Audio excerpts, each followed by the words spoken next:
할렐루야. 우리 좌우로 고백합시다. 하나님의 은혜가 함께합니다. 하나님의 은혜가 함께합니다. 아멘, 아멘. 옆에 분 얼굴 보실까요? 기뻐 보이세요? 기뻐 보이세요?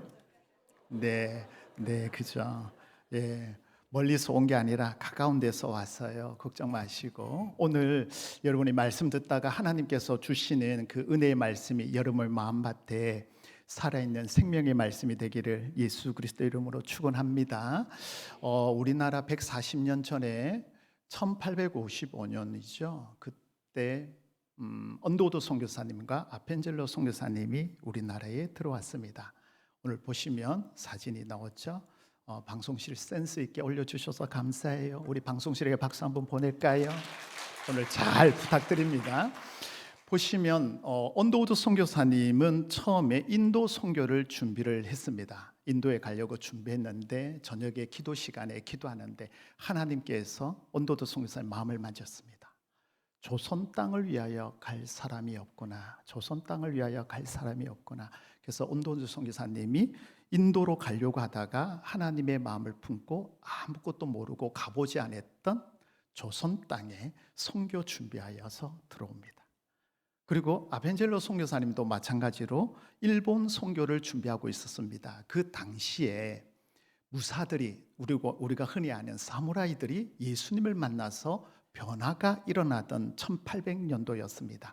그때 아펜젤로 선교사님은 일본에 가서 선교하겠다는 마음으로 있는데 함께 있던 친구가 갑자기 가정에 일이 있어서 가지 못하는 상황이 생겨서 내 대신 조선 땅에 가달라고 부탁을 받습니다. 그래서 1885년도입니다. 1885년도 4월 5일 날 같은 배를 타고 같은 시간에 두 분이 도착했습니다. 그날이 4월 5일이 부활주일이었습니다. 이번이 4월 5일이 부활주일입니다. 140년 되는 그날, 암흑하고 캄캄하고 아무도 없는 그 나라에 오늘로 말하면 140년 전에 두 분의 헌신의 선교사님이 들어오셔서 이 땅에 암흑하고 어두운 게 생명의 빛 되시는 예수 그리스도의 복음을 전함으로 복음이 이 땅에 열매 맺는 140년이 되는 해입니다. 우리는 선교사님을 통하여 하나님의 은혜를 빚었습니다. 복음이 있는 곳에 생명이 있고 복음이 있는 곳에 능력이 나타나게 될 줄 믿으시기를 축복합니다. 선교사님 일화 중에 이런 일화가 있습니다. 선교사님 오니까 키도 크고 코도 다르고 눈도 다르고 옆에 분 얼굴 보세요. 눈이 똑같을까요? 똑같을까요? 똑같아요. 우리는 똑같아요. 그죠? 머리가 파마가 잘못되더라도 아름다워 보이고 좋지만 외국에서 처음 본 사람, 그죠? 1885년도였으니까 키 크고 코도 크죠. 눈도 다르죠. 영어도 잘 안 되니까 한국말로 하다 보니까 안 되니까 이분들이 신기해서 교회에 모여들기를 시작했습니다. 교회에 모여서 예배는 몰라도 잘 들여다보니까 선교사님이 언어가 다르잖아요. 말이 어둔하잖아요. 그렇게 해서 조금씩 복음을 전하기를 시작했습니다. 그래서 교회에 모여서 신방을 하게 되는데 그 선교사님의 화장실 문화가 가장 어려웠대요. 우리는 1800년대는 문만 열면 화장실이었습니다. 예, 그때 계신 분 계실려지 모르겠지만 그때 문만 열면 화장실이었습니다. 근데 선교사님은 그게 아니었거든요. 그러니까 화장실이 너무 불편했다고 해요. 두 번째는 음식 문화였습니다. 우리는 그 당시 1885년도, 90년도에 먹을 게 제대로 없으니까 고추에 된장 찍어 먹고 그랬으니까 그때 선교사님을 모시고 우리로 말하면 신방 예배를 드리는데 대접할 게 없으니까 공고리밥에 고추에 고추장을 드렸습니다. 그러니까 선교사님이 한국 음식 고추 찍어서 고추 먹는데 한국 고추 매워요. 한국 케찹 매워요. 이러면서 잡쌌어요. 그때. 그러니까 고추를 케찹이라고 말했죠. 그런 일화들이 있습니다. 그리고 이제 집집마다 선교사님 부부가 전도를 하는데 집에 대문에 문패가 다 있었습니다. 그죠? 문패 보고 말을 하죠. 김용식 씨 예수 믿으세요. 예수 믿으면 천국 갑니다. 그렇게 말을 했어요. 그러니까 사람들이 문을 열고 선교사님 이상한 사람이 오니까 복음을 듣기 시작해서 예수 믿는 역사가 일어났어요. 변함없이 선교사 부모님이 또 부부가 가서 복음을 전하는데 어느 집에 갔더니 대문짝만한 패가 있습니다. 개 조심시 개 조심시 계십니까? 예수 믿으세요. 예수 믿으세요. 140년 전에 이렇게 해서 우리나라에 복음이 들어왔습니다. 우리 효목교회도 114년이 지난 거 그냥 세워진 게 아니라 선교사님의 눈물과 헌신을 통하여 세워진 교회인 줄 믿습니다. 그래서 선교사님이 들어와서 우리나라에 신앙의 품격을 세워가도록 했어요. 우리나라는 제사 문화와 술 문화가 있었습니다. 그래서 선교사님이 이것을 품격 있게 만들어서 믿음의 사람을 통하여 그리스도인이 다르다는 것을 보여주기를 시작했습니다. 그래서 예수 믿을 때에 제일 먼저 한 게 제사 문화가 없어졌고 술 문화가 점점 사라지고 어떤 마을은 예수만 섬기는 마을로 되는 귀한 역사가 있었습니다. 우리 효목교회를 통하여 오늘 교사 헌신 예배를 통하여 여러분의 삶에 은혜가 넘치기를 축복합니다. 여러분 품격이라는 단어를 들어보셨나요? 이 한자를 풀이해 보면 품이라는 단어를 보면 입구 구자가 3개가 모였습니다. 이 말은 입이 오르내리는 말입니다. 상대방에 대해서 평가하고 오르내리는 말. 그리고 격은 나무를 진열해 놓아서 나누었습니다. 그러니까 나무 목자에 격자를 붙여서 일정한 모양의 사물을 지니는 틀을 가지다 이렇게 되어 있어요. 그러니까 품격은 내면에 일어나는 기준이 되고 틀이 되는 자격을 말합니다. 그래서 이 품격을 가진 사람은 말이나 행동이 다르죠. 그래서 윗동로에 올라가면 올라갈수록 말이나 행동이 친절해지죠. 근데 우리가 내려오면 내려올수록 저도 갱상도 사람이지만 그죠? 알제 이게 끝이에요. 애들은 자나 묵자 자자 이게 끝이에요. 그렇지만 여러분 윗동네에 가면 갈수록 이 품격이 점점 다르다는 말은 뭐냐면요 우리의 내면의 행동과 말이 다르다는 겁니다. 근데 그리스도인의 신앙의 품격이 있어야 됩니다. 이 품격은 내 내면에 하나님의 말씀이 들어오므로 말씀이 나를 깎아내림으로 모난 부분이 깎여지고 하나님이 원하시는 형태로 쓰임받는 게 신앙의 품격입니다. 예를 들면 나는 세모입니다. 말만 하면 사람을 푹 찌르고 말만 하면 상처를 받았는데 하나님의 말씀이 내 안에 들어와서 내 내면에 있는 인격이 변화가 되니까 둥구스럽게 되어서 어디를 가든지 잘 적응하고 사람과 어울리는 삶들이 뭐예요? 신앙의 품격이에요. 여러분 우리는 말씀과 하나님의 은혜의 말씀을 통하여 나의 내면이 변화되고 하나님 쓰시기에 부족함이 없는 믿음의 사람이 되시기를 축복합니다. 그래서 신앙의 인격을 갖춰야 되는데요 오늘 보면 우리가 사람의 품격을 결정짓는 3가지가 있어요. 그 첫 번째가 뭐냐면 여러분 잘 아시는 언격, 다시 말하면 말의 품격입니다. 말이 다르죠. 서울에서 사역할 때 10명 중에 8명은 예수 믿었어요. 인천에 사역할 때도 집사님 부르면 10명 중에 8명이 다 돌아봐요. 다 예수 믿는 사람이에요. 주일 되면은 제가 서울에서 사역할 때 거기는 옆에 시장이 있었습니다. 거의 문을 닫아요. 주일날. 근데 우리 이 동네 내려오면 밑동네 내려가면 갈수록 뭐예요? 주일날 문 닫는 가게들이 많이 없어요. 왜요? 하나님을 예배하는 자가 많이 없다라는 거죠. 그래서 여러분 예수 믿는 사람은 뭐냐면 말이 다릅니다. 말이 언어가 다르죠. 우리가 보면 자녀가 잘못했어요. 뭐라 그러죠? 까불 때 알아봤다. 까불 때 알아보면 뭘 까불 때 알아봐요 여러분. 말을 이쁘게 해야 되는 거거든요. 근데 말에서 인격이 나온다는 말이에요. 그래서 제가 윗동네에서 사역할 때 놀랬던 게 아이가 실수하면 우리는 그러잖아요. 너 잘해야지. 한 번, 똑바로 하라니까 2번, 똑바로 해라 했잖아 3번. 그 다음에 뭐죠? 스매시 등짝을 때리잖아요. 저만 그러나요? 우리 대부분 그렇잖아요. 우리 갱상도 사람들은 그죠? 근데 위에는 아니에요. 놀랬어요. 아이들 교육하는데 기다려줘요. 아 그랬구나. 아 괜찮아. 그럴 수 있어. 그러니까 하나님의 사람이 인품이 있고 말의 언어가 다르고 삶이 달라지고 그 속에 하나님 말씀이 들어오니까 더 멋진 인생으로 살아간다는 거예요. 그래서 많은 사람들이 그 모습을 보고 닮아갑니다. 그래서 우리는 가져야 될 게 언격, 말의 인격을 갖춰야 됩니다. 말. 여러분이 말이 항상 할 때 그냥 던지지 말고 생각하고 마음에 있는 사랑의 말을 전하는 저와 여러분이 돼야 될 줄 압니다. 그 다음에 행격인데 행동의 품격이죠. 행동 하나하나 다른 거. 행동 예수 믿는 사람은요 행동이 달라야 됩니다. 배려하고 축복하고 서로 아파할 때 같이 아파하고 사랑은 나누면 나눌수록 뭐예요? 더 커져요.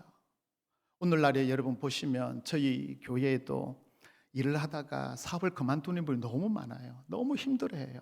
우리 교회는 농사 짓는 분이 많아요. 농사를 지었는데 여러분 그걸 판매를 해야 1년을 수확했어요. 자녀들처럼, 내 자녀들처럼 정성을 다해서 했는데 최고의 상품이 나오면 너무 감사한데 그렇지 못하고 그냥 밖에 버릴 때가 있어요. 그때 여러분 가슴을 쳐요. 어떤 분이 참외 농사를 했는데 망쳐버렸어요. 하다가 중간에 포기해버렸어요. 울고 하나님께 우는 모습, 교회에서 우는 모습을 보니까 얼마나 마음이 아픈지요. 여러분 그런 사람들이 힘들고 어려울 때 어떻게 믿음의 사람들은요 세상을 원망하지 않습니다. 하나님 앞에 나와서 뭐예요? 하나님 앞에 기도함으로 나의 행위와 나의 언어와 삶이 달라지니까 하나님이 어떻게 역사하냐면요 나라에서 그것을 지정하여 보조해 줘서 다시 할 수 있도록 베풀어 줬어요. 남의 동네 잠들다니까 여러분 별로 기뻐하시지도 않네요. 우리 장로님의 간증이에요. 목사님 이런 일이 있었는데 하나님 앞에 작정하고 새벽에 나와서 그 추운 날 나와서 했더니 하나님이 이런 은혜를 주셨어요.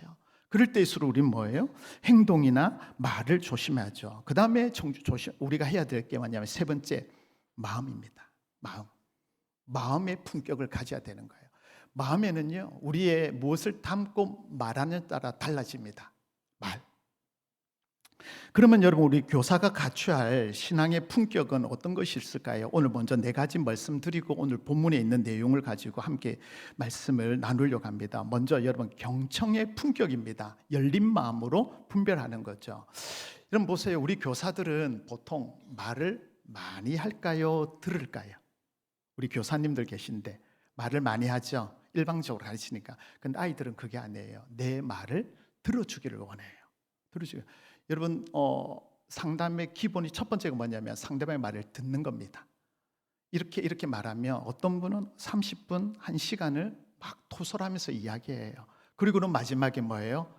들어주셔서 감사하다고 문제 해결했다고. 나는 아무 말 안 했어요. 들어주기만 했는데 뭐예요? 문제가 해결되죠. 이게 바로 뭐예요? 경청의 품격이에요. 듣는데 열린 마음으로 여러분 듣습니다. 그럴 때 분별력이 필요해요. 이 말이 하나님의 말씀에 맞는지 아닌지 말씀에 잣대를 대야 돼요. 나의 경험이 아닙니다. 하나님의 말씀에 잣대를 대서 경청하면서 우리가 뭐예요? 분별해서 필요한 말을 말씀에 근거하여 해주면 그 아이의 길이 달라지게 되는 거죠. 그래서 여러분 보시면 사도행전에 보면은요 자막이 없습니다. 간절한 마음으로 말씀을 받고 이것이 그런가 아닌가 날마다 뭐고요? 성경을 상고했다라고 말해요. 베레아 사람들이 그랬죠. 그래서 이것을 말씀을 자꾸 묵상하고 가르치니까 마음에 담고 있던 말씀이 분별 있게 전해지니까 상대방이 뭐예요? 귀가 열리고 마음이 열린다는 겁니다. 두 번째는 언어의 품격인데 은혜를 끼치는 말이에요. 언어는요 다릅니다. 이제 보세요. 여보 진짜? 라는 말하고 여보 진짜 하고 뭐가 다르죠? 똑같나요? 아니요 다르죠. 좀 달라요 여러분. 그죠? 여보 하는 거하고 여봉 하는 거하고는 다르죠 여러분. 그죠? 다르요. 어느 달라요. 똑같은 말이라도 아하고 어하고 달라요. 그래서 여러분 우리는 상대방이 편하게 듣기 좋은 말을 해야 되는데 이 입술의 열매가 정말 중요해요. 소금으로 맛을 낸과 같이 부드러운 말을 해야 돼요. 그래서 말씀해 보면 너희 말을 항상 은혜로운 말을 하라고 성경은 말씀하고 있어요. 근데 우리는요 그냥 툭 하고 툭 던지다 보니까 아이들을 보세요. 그냥 듣기만 해. 아니에요 여러분. 우리가 아이들의 말을 들어주고 그 다음에 뭐예요? 우리가 이 언어를 통해서 은혜를 끼치는 말을 전할 때에 아이들이 마음이 열고요 주일날 오는 시간이 기다려지고 우리 선생님이 기다려져요. 그런 아이들이 우리 다음 세대의 믿음의 세대들을 세워가야 됩니다. 그래서 여러분 우리가 작은 일에도 뭐예요? 언어 말 한마디 한마디를 감사하고 격려하고 배려해주는 언어의 품격을 우리 교사님들 은혜 있는 말을 전하는 저와 여러분 되기를 축복합니다. 세 번째는 일관성의 품격인데요. 이 말은 뭐냐면 교회 안과 밖의 행동이 같아야 된다는 말이에요. 여러분 오늘 이른 새벽부터 지금까지 우리 하나님을 찬양하고 예배했습니다. 맞습니까? 누구께 예배했어요? 하나님께. 그러면 끝난 건가요? 아니에요. 밖에서도 여러분의 일터와 삶에서 하나님을 높여야 될 줄 믿습니다. 안과 밖이 다르면 안 돼요. 같아야 돼요. 하나님의 은혜가 있다면 밖에서도 뭐예요? 그 은혜를 나눠야 되는데 어떻게 해요? 하나님 앞에서 우리는 정직해야 됩니다. 결과가 중요하지만 과정도 중요합니다. 그래서 우리 교사님들의 아이들에게 뭐예요? 이 정직함, 하나님 앞에서라는 일관성을 보여야 되는데, 교회에서 여러분이 교사님들 앉아있지만 아이들은 교사님들의 말 하나, 행동 하나 다 보고 배워요. 그래서 우리 아이들은 부모의 뒷모습을 보고 배웁니다. 부모가 불평하고 원망하면요, 아이들도 그 말을 해요. 아이들 그 말해요. 어떤 목사님이 신방을 갔습니다. 문을 띵동 눌렸더니 아이가 나서 누구세요? 그러니까 아, 목사야. 그랬더니 엄마, 임마가 왔어요. 임마가 왔어요. 그게 뭐예요? 가족이 대화할 때 목사님을 임마 이랬다는 말이에요, 여러분. 아이들은 그거 보고 그대로 배우는 거예요. 그래서 여러분, 우리가 이 일관성 있는 삶을 살아야 돼요. 그래서 작은 일에도 우리는 어때요? 신실하게 되고, 이익보다 뭐예요? 가치를 누리는 일관성 있는 품격이 바로 우리 그리스도인들이 가져야 할 품격입니다. 마지막 네 번째는 뭐냐면 회복의 품격인데, 왜 회복이라고 했냐면요, 믿음의 사람들이 하다 보면 넘어질 때가 있습니다. 다윗이 처음의 길, 하나님의 길을 걷다가 넘어질 때가 있었어요. 언제였죠? 밧세바. 인생에 가장 점 찍는 하나의 핵이 있는데 그게 밧세바를 통하여 넘어졌습니다. 그때 1년이 지나고 아무도 몰랐어요. 우리아가 어디 전장에 가서 죽음을 맞이하죠. 그러니까 간음죄에서 살인죄까지 갔는데 1년을 지났는데 아무도 몰랐어요. 다윗은 다 덮었다고 생각했습니다. 1년 뒤에 나단 선지자가 와서 뭐 하죠? 왕이시여, 우리 마을에 가난한 사람이 있었고 부자가 있었는데 그 부자가 가난한 자의 양을 빼앗아 줬습니다 할 때 어디 그런 사람이 있냐고, 그 사람은 죽어야 된다고 말할 때 나단 선지자가 뭐라 그러죠? 바로 당신입니다 할 때 다윗이 바로 뭐예요? 선지자의 책망 앞에 무릎 꿇고 시편에 보면 침상을 젖을 정도로 회개했다고 말하는, 이게 바로 회복의 품격이에요. 다윗은 왕입니다. 손가락 하나면 나단 선지자를 죽일 수 있습니다. 근데 나단 선지자가 말할 때에 다윗은 뭐예요? 그 말씀을 그대로 받고 뭐예요? 무릎 꿇고 기도함으로 회복의 품격을 함으로 하나님께서 다윗을 통하여 나라가 회복되고 성전을 지어 이스라엘 백성들이 하나님의 영광 드리는 은혜의 자리까지 갈 수 있도록 만들어 주셨어요. 여러분, 우리가 자신의 잘못을 인정할 수 있는, 타인의 실수를 덮어주고 자신의 잘못을 인정하는 사람이 돼야 돼요. 옆에 분에게 고백할까요? 미안합니다. 잘못했습니다. 제가 더 잘하겠습니다. 어이야 이러지 마시고 눈과 눈을 보면서 대화를 해야죠. 왜? 아이들에게 정확히 말해, 아이들에게 실수했으면 아 미안해, 내가 늦었어, 미안해, 고백해야 되는 거예요. 그럼 아이들은 뭐예요? 그것을 인정하는 선생님의 모습을 보고 아이들도 인정해요. 거짓말은 거짓말을 놓습니다. 이 네 가지 품격에서 우리가 하나 점검을 해볼게요. 네 가지인데 우리 교사가 가져야 할 신앙의 품격 네 가지 잠깐만 한번 볼까요? 점검표가 있는데 첫 번째가 뭐냐면요, 내 생각과 다른 의견을 들을 때 화를 내기보다 먼저 묵상하는가. 자, 의견이 다를 때 여러분 어떻게 하세요? 나의 의견이 옳다고 주장하죠. 화를 내고 분을 내요. 그게 아니라 다를 때 아이들이 생각이 다를 수 있어. 아, 그럴 수도 있겠구나. 오, 참 좋은 생각이야. 다르게 되는 거예요. 내 생각만 됐어, 그만해, 이게 아니에요. 여러분, 잘 들어주는 태도가 중요하죠. 두 번째는 언어입니다. 언어. 오늘 하루 내가 뱉은 말 중에 남을 깎아내리는 말을 없었는지 생각해 보세요. 혹시 우리 아이들에게 가르칠 때, 가정에서 자녀들에게 내가 뱉은 말 중에 남편의 자존심을 긁고 아내의 마음을 아프게 한 말은 없는지. 그래서 이 말이, 여러분, 언어가 어떻게 해요? 사람을 무너뜨립니다. 그 말은 살리기도 하지만 죽이기도 해요. 그 다음에 정직입니다. 아무도 보지 않는 순간에도 하나님 보고 계심을 여러분 코람데오 정신으로 살아가고 있습니까? 정직이에요. 교회 안에서만 아니라 밖에서도. 자, 관계는 뭘까요? 나보다 낮은 위치에 있는 사람, 후배 아이들에게, 우리 학생들에게 인격적으로 대합니까? 제가 함께 섬겼던 장로님이 계십니다.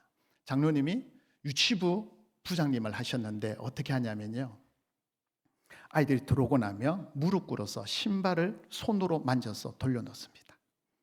아이들하고 특송하는데 어떻게 해요?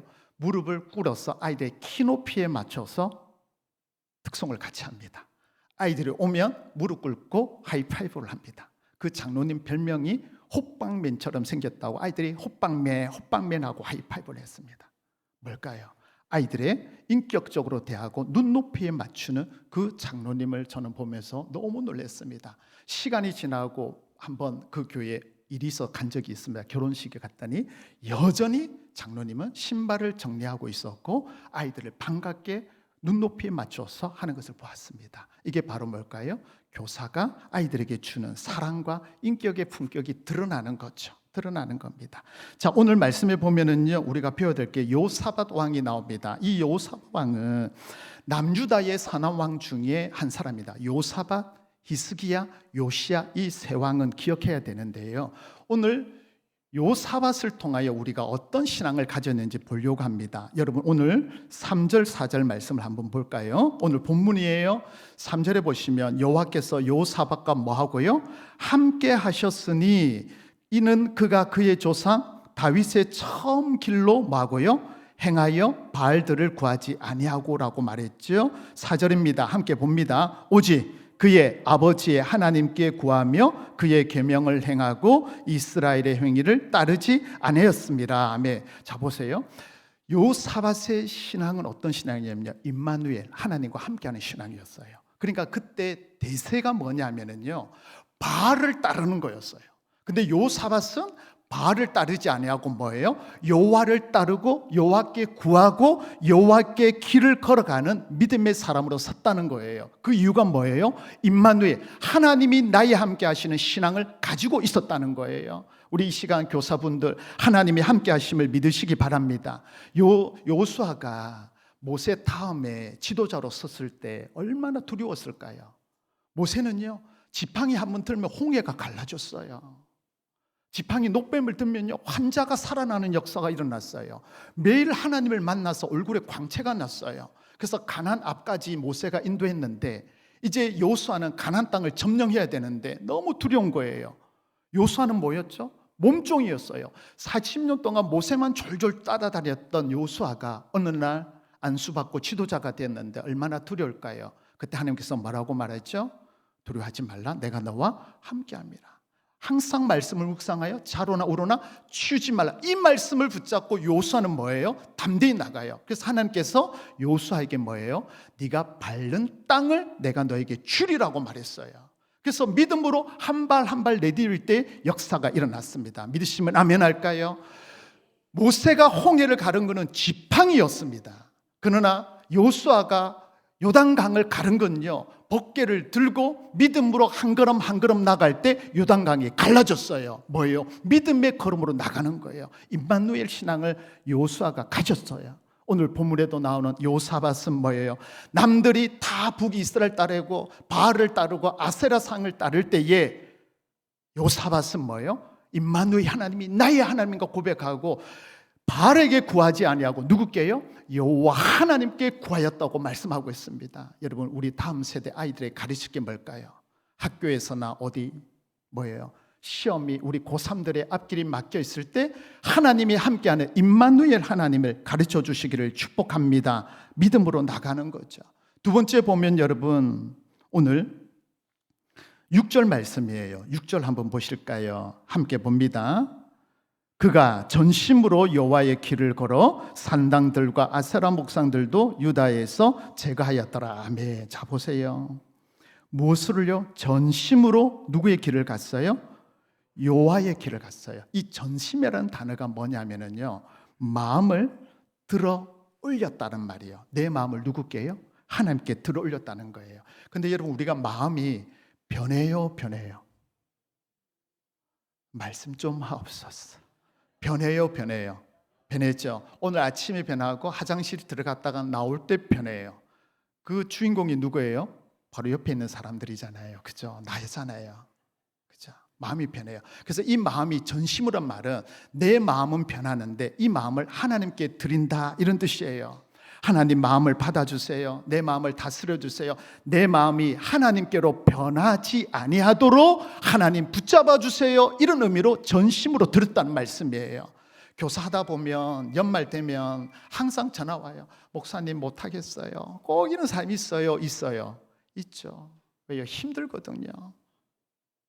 마음이 뭐예요? 변하지 아니하도록 전심으로 드리는 신앙. 요사밧이 하나님께 이 마음을 드리니까 6절에 뭐라고 나오죠? 산당들과 아세라상을 다 버렸다라고 말씀하고 있어요. 할렐루야. 마음이 정해지면, 하나님께 드려지면 뭐예요? 하나님 앞에 버릴 것 버리는 게 바로 뭐예요? 헌신입니다. 헌신. 또 여러분 보세요. 세 번째는 뭐냐면 7절부터 9절까지인데 오늘 어려운 단어들이 참 많아요. 박지호 집사님이 성경 봉독을 해주셨는데 아마 연습 많이 하셨을 거예요. 그죠? 저도 발음을 하다 보니 혀가 꼬여요. 들어보지는 못한 희한한 말이 있어요. 몇 명인 줄 아세요?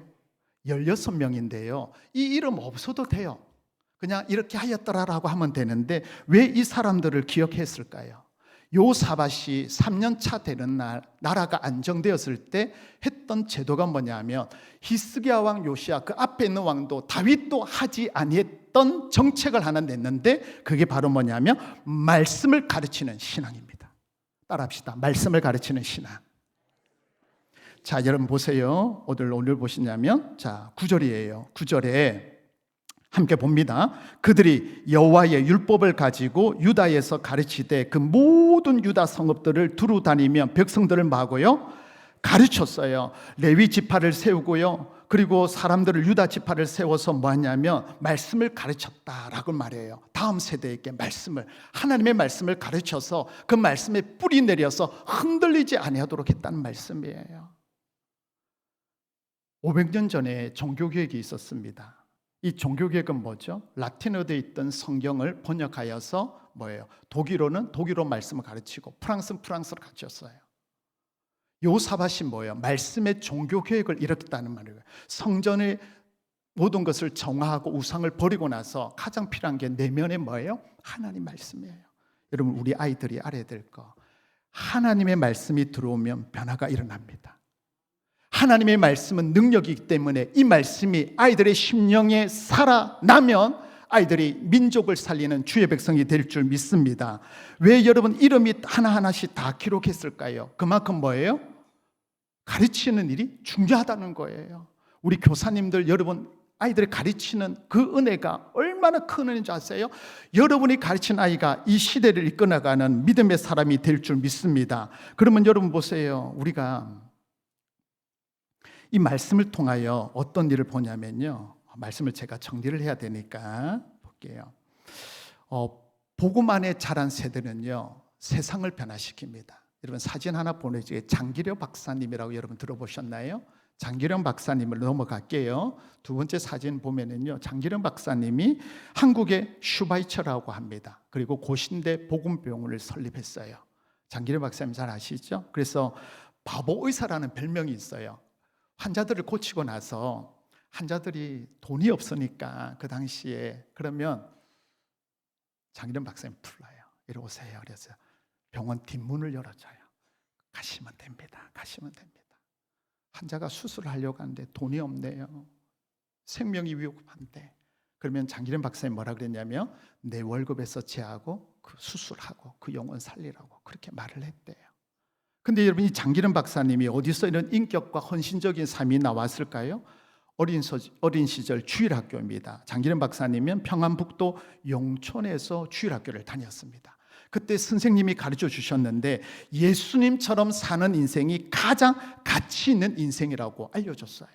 그래서 그 말씀을 마음에 새기고 있다가 나중에 이렇게 기도합니다. 하나님, 제가 의사가 되면 치료비 없이 가난한 사람들을 위해 평생을 바치겠습니다라고 기도합니다. 여러분 보세요. 이 위대한 결심이 어느 날 갑자기 뚝딱 일어났나요? 주일학교 어릴 때에 장의자의 마룻바닥에 앉아서 선생님이 가르쳐줬던 그 말씀을 마음에 새기고 있다가 이 말씀이 나에게 뿌리를 내리고 성장돼서 뭐예요? 이제 열매로 드러나서 한국을 살리고 대한민국에 일으키는 귀한 인물로 살아났습니다. 어릴 때부터요. 주일학교 어릴 때부터요. 그래서 말씀이 심기면은 역사가 일어나는 거예요. 그 다음에 사진 하나 또 보여주실까요? 유관순 열사예요. 왼쪽은 옛날 사진인데 AI로 변형시키면 이렇게 나온대요. 얼굴이 고울까요? 고울까요? 우리 유관순 할머니 참 그죠? 그 어린 나이 17살 나이에 하잖아요. 유관순 열사님도 마찬가지로 주일학교가 어디 다녔냐면 매봉교회를 다녔대요. 매봉교회. 선생님이 가르쳐줬대요. 하나님의 형상을 입은 자는 누구도 억압할 수 없다. 자유다라고 말했어요. 복음에 자유가 있다. 그래서 여러분 3.1주 운동 일으키기 전에 장터에 나가기 전에 한 주간 금식 기도하면서 하나님 이 나라 어떻게 할까요? 기도하다가 그때 일라에 보면 얼굴이 광채가 났다고 말해요. 그래서 여러분 장터에서 이 나라 이민족을 위하여 대독립 만세 만세. 감옥에서 숨겨 있잖아요. 어린 나이에. 보세요. 뭐예요? 어릴 때 들었던 말씀이 뭐예요? 복음으로 세대가 자라나며 나라를 구하고 민족을 살리게 될 줄 믿습니다. 여러분 마지막 사진 하나 볼게요. 여러분 이 사진 아마 본 적 있을 거예요. 토마스 선교사님. 앞에 언더우드하고 아펜젤로 선교사님이 1885년도에 들어왔어요. 근데 실제로 복음이 정식으로 들어온 게는 언더우드 선교사님과 아펜젤로 선교사님이지만 실제로 이 로버트 토마스 선교사님은 1866년도에 먼저 최초의 순교자예요. 사진 다시 한 번만 더 보여주세요. 중국에 선교를 하다가 사모님과 함께 있다가 사모님이 출산하다가 죽습니다. 그래서 조선이란 땅을 듣고 한문 성경을 만들어서 조선의 땅에 한문 성경을 전하려고 대동강변에 들어오는데 그 당시에 배는 여러분 작아서 보일지 모르겠지만 나무 배였어요. 그러니까 배가 들어오니까 그 당시에 뭐예요? 나룻배에 나무하고 불을 피워서 밀어 넣은 거예요. 그러니까 그 배에 불이 붙은 거예요. 그러니까 토마스 선교사님이 성경책을 한문으로 된 성경책을 가슴에 품고 물에 뛰어들어서 헤엄쳐서 막 들어왔더니 포조들 보이죠? 가운데 보면 토마스 선교사님이 무릎 꿇고 있는 장면인데 다른 사람들은 살려달라는데 토마스 선교사님은 무릎 꿇고 성경책을 보여요. 그러니까 언어가 다르니까 야소, 야소, 야소, 예수, 예수 이 말을 전했대요. 그때 성경책을 하나 던졌는데 그때 누구냐면 포졸 박충건이 그 성경책을 봅니다. 칼로 목을 베어 27살 때에 토마스 선교사님이 그 자리에 순교해요. 그 땅에 떨어진 성경책을 주워간 사람이 누구냐면 최치량이라는 소년이에요. 소년이 죽어가다가 성경 읽으면 안 된다고 해서 누구에게 전해주냐면 박영식이라는 사람에게 성경책을 전해줘요. 그러니까 보니까 성경 질이 좋거든요. 그래서 벽지로 막 붙여놨어요. 그래서 누워있는데 성경이 이제 읽어지는 거예요. 일어나서 밥 먹을 때 옆에 보니까 성경이 읽어져요. 그러면서 예수님을 만났어요. 아멘 할 때 됐는데 아멘도 안 하시고, 어떤 분은 화장실에 그걸 뒤에 닦는 걸로 쓰다가 앉아서 꾸겨서 있다가 주 예수를 믿어라. 그거 먹고 예수 믿었어요. 그래서 이분을 통하여 평양 최초의 교회인 널다리 교회가 생겨졌어요. 널다리 교회. 소래교회 생기기 전에 널다리 교회가 되고, 이게 바로 뭐냐면 평양 대부운동의 발상지인 장대현 교회의 모태가 된 교회가 널다리 교회입니다. 여러분 이 교회가 어떻게 시작됐죠? 선교사님의 성경책 하나가 그걸 읽고 늘어났죠. 여러분 복음은 능력입니다. 헌신은 뭐냐면요, 하나님께 드리는 거 맞아요. 그러나 무한한 능력을 가지신 하나님께 나의 몸과 마음을 드리는 게 헌신이에요. 마음을 드리는 거예요. 최고 우선순위가 뭐예요? 하나님께 집중돼야 될 줄 믿습니다. 우리 올해 교사 맡은 우리 교사님들, 이 길은 힘든 길이에요. 너무 힘들어요. 근데 보람을 느낄 때가 있어요. 언제요? 아이가 믿음으로 성장하여 영향력이 있을 때. 장기는 박사님은 소천하셨죠. 유관순 여사님, 토마스 선교 다 소천했어요. 그러나 여러분 이제는 뭐예요? 우리 교사님들이 아이들에게 이 복음을 가르칠 때에 믿음과 사랑으로 충만하게 될 줄 믿습니다. 여러분 말씀을 마무리하고자 합니다. 하나님은요 우리 다음 세대의 기대를 가지고 있어요. 누굴 통해서요? 교사님들 통하여 아이들에게 말씀을 가르치고 복음을 심으면, 요사밧이 임마누엘 신앙을 가져 있기 때문에 뭐예요? 두려울 게 없었어요. 그래서 믿음으로 만들어가기 시작했습니다. 그래서 전심으로 누구의 길을요? 여호와의 길을 걸어갑니다. 다윗이 걸었던 처음의 길, 마지막 길은 뭐예요? 넘어졌죠. 두 번째 길은 처음의 길, 넘어지지 아니하고 하나님 바라보는 신앙으로 갔습니다. 그리고 뭐예요? 복음 가르치는, 말씀을 가르칠 때에 그 아이들이 뭐예요? 오직 주님 은혜 가운데 세워지는 역사를 봅니다. 우리 효목교회를 통해서, 교사님들 통하여 이 지역에 우리 다음 세대들이 믿음으로 일어나는 세대가 되기를 축복합니다. 전심으로 마음을 들여서 흔들릴지라도, 좌우로 흔들지라도 오직 하나님만 바라보고 나아가는 우리 아이들로 자라날 수 있도록 우리 교사님들의 수고와 섬김이 있기를 축복합니다. 그리고 말씀은 멈추면 안 됩니다. 멈추어 있는 복음은 복음이 아닙니다. 이 복음은 오늘도 흘러가야 됩니다. 이 복음의 역사가 저와 여러분을 통하여 일어나기를 축복합니다. 우리 시간 말씀 붙잡고 한번 기도할까요? 하나님, 임마누엘 신앙을 회복하게 하시고 전심으로 마음을 드리는 우리 교사님들, 우리 믿음의 가장들 되게 하시고 말씀을 통하여 다음 세대들이 세워지게 하셔서 주님 뜻을 이루게 하여 주옵소서. 내 말이 내 귀에 들리도록 우리 주여 한번 부르고 기도합니다. 주여! 할렐루야. 은혜로우신 하나님 감사합니다. 사랑하는 주의 백성들을 축복하여 주옵소서. 하나님의 사랑이, 은혜가 풍성하게 일어나게 하시고 때를 따라 돕는 은혜를 부어 주옵소서. 하나님, 우리가 믿음으로 서길 원합니다. 함께하여 주옵소서. 우리 아이들 다음 세대가 믿음의 말씀에 성령이 충만하게 하시고 때를 따라 돕는 은혜를 부어주시며 전심을 마음을 다하여 하나님을 사랑하는 우리 다음 세대를 되게 하시고 교사님들을 축복하여 주옵소서. 복음의 능력이 되게 하시고 말씀을 가르칠 때에 아이들이 자라나는 역사가 있게 하시고 성령의 충만함으로 인도하여 주옵소서. 오직 주님만 바라봅니다. 하나님의 영광이 되게 하여 주옵소서. 주님의 뜻을 이루는 주의 백성들 되도록 함께하여 주시옵소서. 살아 역사하시는 하나님 감사합니다. 요사박과 함께 하신 하나님, 우리 교사님들과 함께하여 주옵소서. 우리 다음 세대와 함께하여 주옵소서. 이런 말미암아 아이들이 전심을 다하여 여호와의 길을 행하게 하시고 말씀대로 살아 움직이는 다음 세대들 되도록 인도하여 주옵소서. 이를 위하여 헌신하는 우리 교사님들에게 지혜와 능력과 권능의 손으로 함께하여 주옵소서. 이를 통하여 아이들을 위하여 눈물 흘리며 기도할 때에 아이들이 믿음의 씨앗을 통하여 자라나게 하시고 다음 세대를 살아나며 나라와 민족을 위하여 쓰임받는 믿음의 백성들 되도록 역사하여 주시옵소서. 큰 일 행하실 하나님을 찬양하며 우리를 구원하신 예수 그리스도의 이름으로 기도드리옵나이다. 아멘.